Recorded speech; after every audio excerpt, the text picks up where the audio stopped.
Habang busy na mga kababayan yung mga Duterte sa kanilang political plans na i-invade yung Senado tulad ng invasion ng China.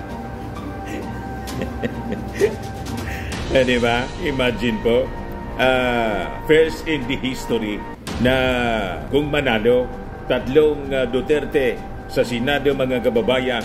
Sanay na tayo sa dalawa. Mag-ina, magkapatid, pero yung tatlo po talagang, ano niya, Mr. Maravilla, kalabisan na po. Nagbabagang mga balita at pagtalakay sa mga isyu na lipunan. Pulsa, opinyon, para at paglalantad sa katotohanan. Pulsa, what you see is what you get. Unisan.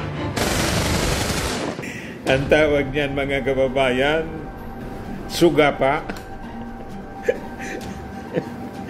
Di ba? Imagine sabay-sabay po.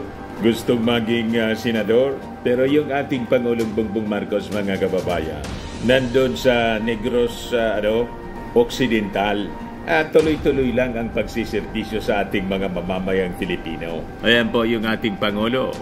Laging dinudumog ng napakaraming mga tao. So sabi diyan, Presidential Assistance to Farmers, Fisherfolk and Families in Bacolod City, University of Negros Occidental, Recoletos, Bacolod City, June 27, 2024. So sige lang yung ikot ng ating Pangulong Bongbong Marcos para maibsan mga kababayan ang kalagayan ng ating mga mamamayan, lalo yung mga nasalanta po ng El Nino phenomenon. Kaya yung mga critics niya, wala na ang ibang critics po yung ating Pangulo, kundi yung grupo ng mga nausog.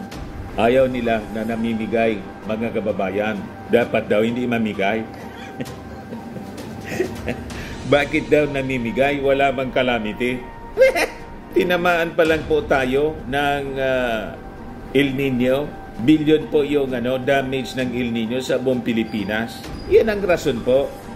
Bakit nag-iikot po si President Bongbong Marcos saka si Martin Romualdez? Kaysa naman mag-ikot para lang po manira tulad ng nausog. Di ba? Yan po yung masama na nag-iikot ka para mamirwisyo sa ating mga mamamayang Filipino. Iniistorbo nila at nagpapakalat pa mga kababayan ng mga kasinungalingan.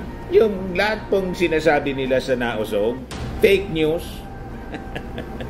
Walang base po. Gawa-gawa lang nila mga kababayan yung issue. Walang katotohanan. May nagpupundo yata na foreign power. Kaya siyempre, tuloy lang po sila. Pero hindi nila mauuto yung ating mga mamamayang Filipino. Kasi po, kitang-kita yung pagsiservisyo ng ating Pangulong Bongbong Marcos. Grabe po ang sipag ng ating Pangulo. Yan sa distribution of presidential assistance to farmers, fisherfolk, and families. Wala pang presidente po, other than yung kanyang tatay, ang nakagawa ng ganyan. Talagang direkta niya na ginagawa yung pamimigay ng assistance. Naalala ko noon yung nanay niya, yung launching mismo ng Green Revolution, pinangunahan ng kanyang nanay, si Mrs. Imelda Romualdez Marcos. Yan ang picture, sabi dyan, First Lady Imelda Marcos launched the Magtanim Upang Mabuhay program, a nationwide campaign for self-sufficiency in food. The program, which is in line with her Green Revolution projects, specifically the program which is in line with her Green Revolution project, specifically this new project seeks to intensify the production of root crops as a possible substitute for rice and other cereals. Ganyan kasipag ang pamilya Marcos mga kababayan. Mismong si Mrs. Imelda Romualdez Marcos nangunguna. Yun ang naituro kay President Bongbong Marcos sa kanyang kabataan. Tingnan ninyo ito si Mrs. Imelda Romualdez Marcos. Saka si President Marcos nasa rice field mismo sa Iri. Ito yung reenact ng ating Pangulong Bongbong. O diba? Yung Green Revolution ito. Ayan Marcos created Rice and Corn Production Coordinating Council.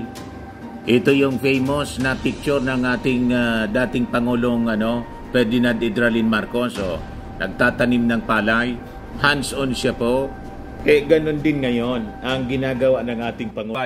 Na ibigay sa inyo yung full story ng balitang yan. Click subscribe muna dito sa ating YouTube channel and hit the notification bell para lagi po kayong updated sa mga kaganapan dito sa ating bansa. Like and share na rin po ninyo ang ating video. At huwag na rin po ninyo na skip yung ating mga commercial ads para tuloy-tuloy lang ang pag-unlad ng Bagong Pilipinas. Sa mga nagana po ng malinis and spacious fitness gym, pumunta lang po kayo sa aming Colossal Fitness Gym. We also offer Grab Car Rental with our brand new 2023 model ng Toyota Innova. We also accept booking for those who are planning to travel via PAL, Cebu Pacific, and other airline companies, local and international, and bills payment for Meralco Bills, Aleco Bills, PLDT, etc. Ang Colossal Fitness Gym is located at 3rd floor Security Bank Building, Lanco Business Park, Legazpi City, Albay. For inquiries, look for Gilon Maravillas. Contact number 0966-802-0949. Yan po yung aming Innova. Lagi na pong matao sa amin.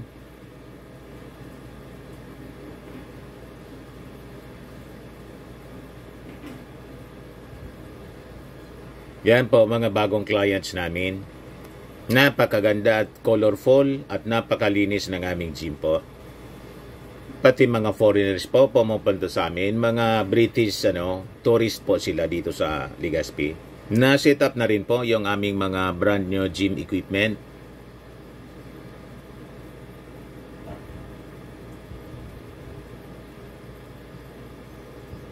May treadmill na rin po kami. Ito naman po yung bago naming product na binibenta online.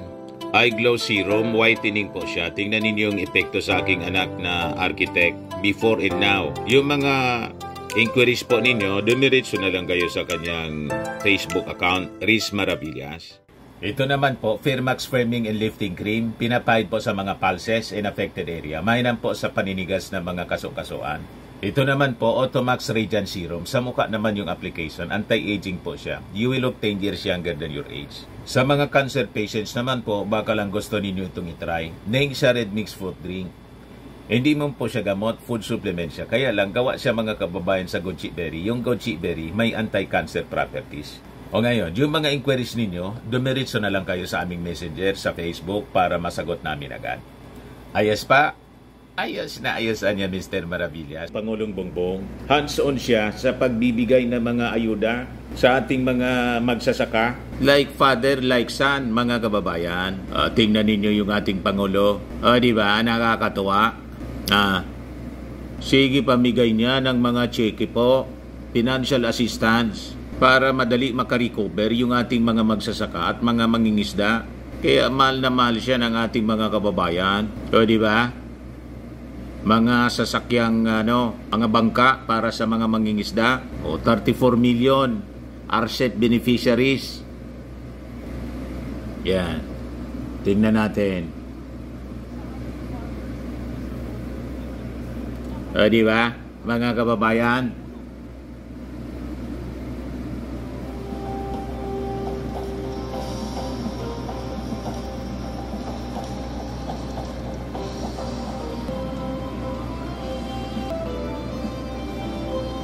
Hands-on ang ating Pangulo. Tinitingnan niya mismo, personal. Ayaw niya mga kababayan na kinikwento-kwentuhan lang siya. Di ba? Baka niya niluluko lang tayo ng ilang mga opisyal. Pasiguro siya. Yung distribution, talagang pinupunta niya siya mismo. Natutuwa siyang nakikisalamuha sa mga ordinary people. Mula sa PCA, tayo po ay mamamahagi ng 1,500 bags ng coconut seedlings na nagkakahalaga ng 214,500 pesos. 240 bags para, ng organic fertilizer na para po may balik natin yung dami ng mga at hybrid nursery na nagkakahalagang 2 million pesos. Kasi po, yung mga kanyuga natin, ginawa ng kukulamber, inubos na po. Matamlay yung replanting na ginawa ng previous administrations po. Hindi masyado sila seryoso. Kaya ang dami ng mga puno ng niyog ang nangawala, dagdagan pa ng distraction ng bagyo.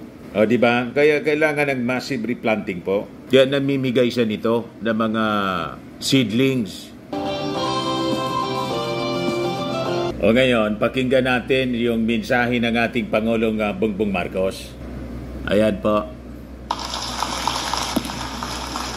Ang daming tao po, oh. Maraming salamat sa Special Assistant Secretary Anton Lagdomero Jr. Please magsiupo po tayo. Dito po, at sila ang lead agency dito sa aming ginagawa na pagdala ng tulong at assistance para sa ating mga beneficiary na tinamaan at naramdaman masyado ang tagtuyot na dala ng El Nino. Kaya ang iba't ibang cabinet may secretary, calamity po, yung El Nino. Department of Agriculture. Kaya mali yung mga propaganda po ng mga nausog vloggers na wala man anya, pamumulitika lang ito. Anong pamumulitika? Serbisyo ito, totoong serbisyo sa ating mga mamamayan. Para siyang tumutulong. Kaya sila po ang nangunguna kapag tayo tinamaan ng kalamidad. At ngunit hindi lang sa pagputok ng bulkan, hindi lang sa lindol, hindi lang sa bagyo, pati na sa ating mga farmer, sa ating mga mangingisda na nangangailangan ng tulong dahil nga sa kahirapan na dinaanan nila dahil nga sa hinaharap pa natin patapos o hinarap walang natin pamumulitika, tagal-tagal pa ng eleksyon. Ang namumulitika po si Inday at ang buong pamilya niya.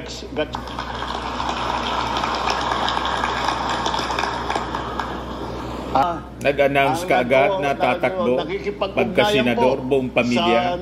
Yun ang pamumulitika. Ito, serbisyo po.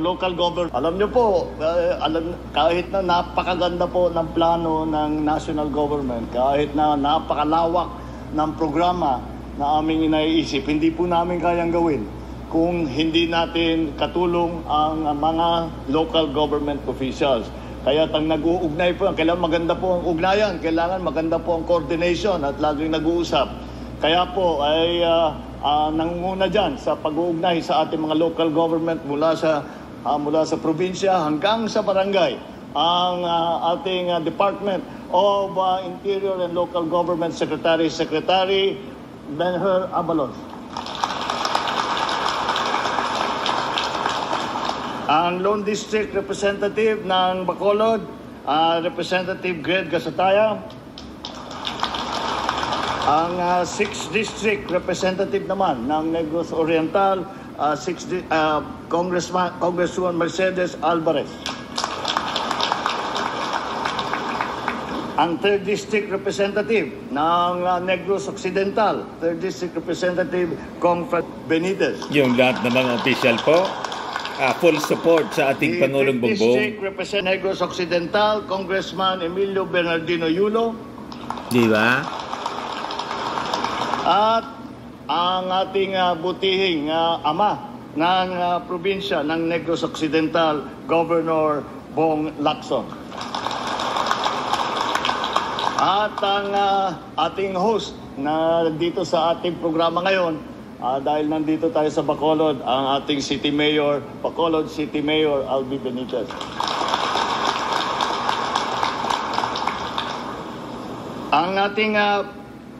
Ang pinakamahalaga na ating kasama ngayon dito sa ating programa na ginagawa ngayong hapon, ang pinakaimportante sa lahat ng nandito, kayo po, mga beneficiary na magtatanggap ng iba't ibang klase na tulong.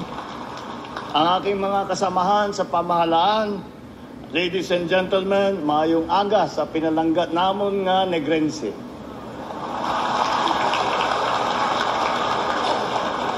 Huwag naman kayo nagtataka, yung First Lady galing sa Bago City, kaya tinuruan ako kaya nawala na yung punto na Ilocano para na ako native. Sa ating mga minamahal, Taga-Bago City pala si kasama Lisa ang inyong mga Marcos. pamilya, na ating tinutukoy na City of Smiles, isang taus-pusong pagbati mula sa ating pamahalaan.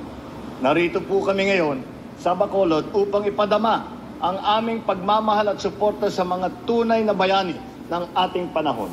Kayo ang walang humpay na pagsisikap para sa ating bayan. Ngayon naman, kaliwat kanan ang pagsubok na inyong kinakaharap mula sa pabago-bagong klima hanggang sa mga kalamidad. Hindi namin kayo pababayaan. Isa na rito ay ang matinding pagsubok na dulot ng pagputok ng Bulkang Kanlaon nitong Hunyo lamang. Sa kasalukuyan, umabot na sa higit 9,000 pamilya o mahigit 27,000 katao ang naapektuhan ng pag-aalboroto ng Kanlaon. Ang mga pinsalang idinulot ito sa agrikultura ng Negros Occidental ay umabot sa mahigit 11 milyong piso na ikinalugi ng 135 mangingisda at magsasaka. Bilang tugon sa hamong ito, namamahagi ang DSWD ng higit 24 milyong pisong halaga ng tulong sa Bago City, sa La Carlota, sa La Castellana, Moises Padilla at Pontevedra. Bukod po rito, kasalukuyan isinasagawa ng Department of Agriculture ang pagsisiyasat sa epekto ng pagputok ng bulkan sa sektor ng agrikultura at pangisdaan upang matiyak na maibibigay ang angkop na tulong na mga hakbangin. Nakakaantabay na rin ang DA Region 6 Disaster Risk Reduction and Management Operations Center at yung Livestock Rescue Evacuation Center sa pag-alalay sa mga nag-aalaga ng hayop sa oras ng pangangailangan. Ang Negros Occidental Provincial Veterinary Office naman ay nagbigay na rin ng mga gamot sa La Castellana at nagpadala ng mga veterinaryo at mga eksperto upang tumulong sa mga nag-aalaga ng mga hayop. Kasabay din nito, hindi rin natin nakakalimutan ang pinsala na idinudulot ng nagdaang El Nino sa kabuhayan ng ating mga magsasaka at mangingisda. Kaya ang Department of Agriculture Region 6 ay patuloy na nagsasagawa ng pananalipansala ng El Nino at tumutulong sa mga isda at magsasaka sa kanilang pagbangon at rehabilitasyon.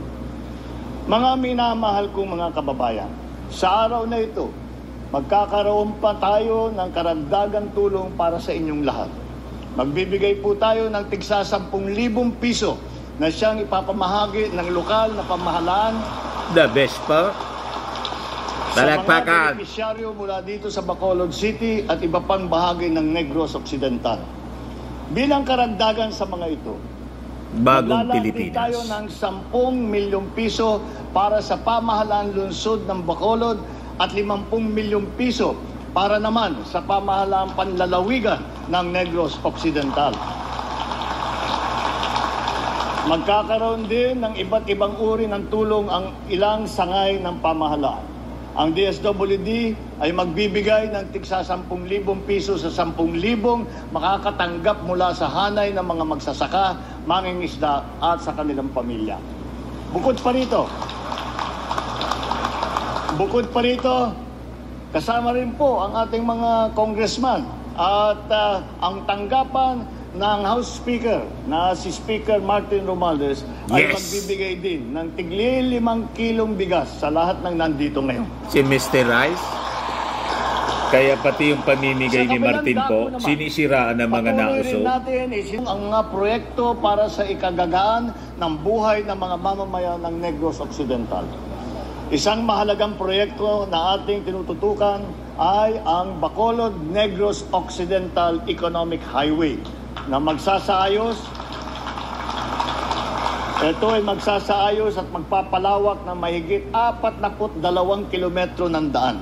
Magtatayo ng 12 bagong tulay at magpapatibay sa kasalukuyang 6 na kilometrong kalsada at 4 na tulay.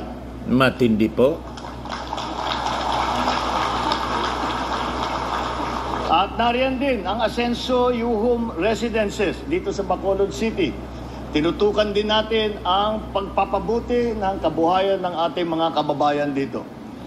Sa ilalim naman ng tulong panghanap buhay para sa disadvantaged displaced workers o yung tinatawag na TUPAD programa ng DOLE, patuloy tayong magbibigay ng tulong sa mga benepisyaryo ng rehiyon. Layunin nito na magbigay ng pansamantalang kabuhayan para sa mga nawalan ng trabaho at mga nasa laylayan ng lipunan. Sa pangunguna naman ng TESDA, magbibigay tayo ng training allowance upang makakuha ng bagong kasanayan ang ating mga kababayan at makatulong sa kanilang paghahanap ng mas magandang trabaho. Maliban sa mga ito, magbibigay din kami ng mga makinaryang pangsaka, mga seedling, mga iba't ibang kagamitan, livelihood starter kit, tulong sa inyo ng pangmatagalan. Pati yung mga laylayan ni Leni Robredo pa. Nabubuo ito ng isang produktibong pamayanan, ng isang may balas at kaayang-ayang kapaligiran. Mga kababayan, ako ay nasasabik na makita ang kalalabasan ng lahat ng ito. Pati na rin sa magiging epekto nito sa ekonomiya ng inyong lokalidad, lalo na ngayong bahagi na kayo ng bagong Negros Island Region.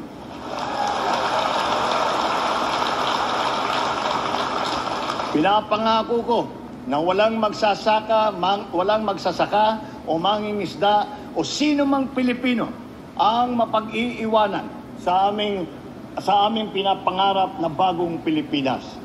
Bilang inyong Pangulo, ang aking pangarap ay isang bansang maunlad kung saan ang bawat isa ay mamumuhay ng may dangal at katiyakan sa kanilang kinabukasan. Di ba? The best? Sa inyong tulong at suporta, makakamit po natin ito. Basta tayo ay sama-sama at nagtutulungan at tayo ay kapit-bisig na pinapaganda ang ating mga anghanap buhay at tumutulong tayo sa mga nangangailangan ng tulong, maaabot na rin po natin ang ating pangarap ng bagong Pilipinas. Maraming salamat. Mabuhay!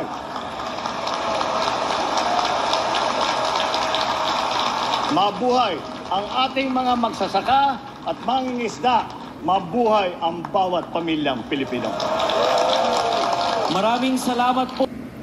Di ba, mga kababayan, nagagalit yung mga nausog. Pamumulitika daw yung pag-iikot-ikot ng ating Pangulong Bongbong Marcos saka si Martin Romualdez.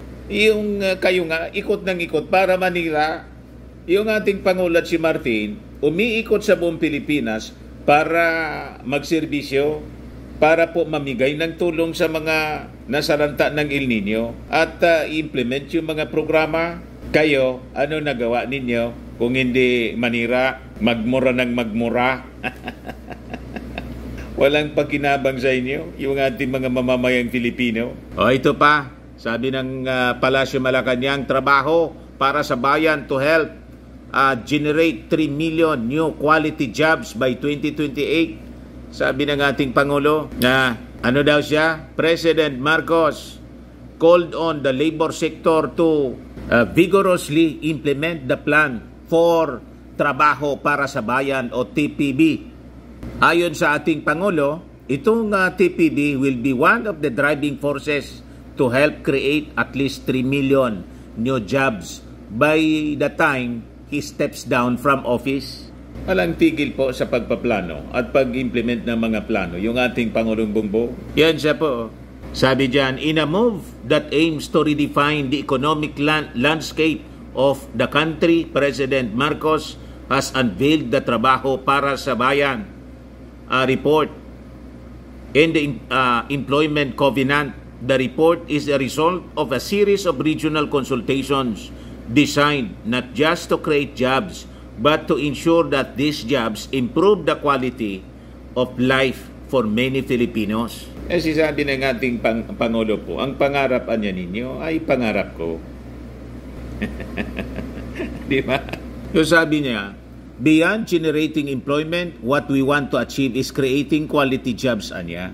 with a special emphasis on ensuring workers' welfare, empowerment, competitiveness, and security in all aspects of our labor sector.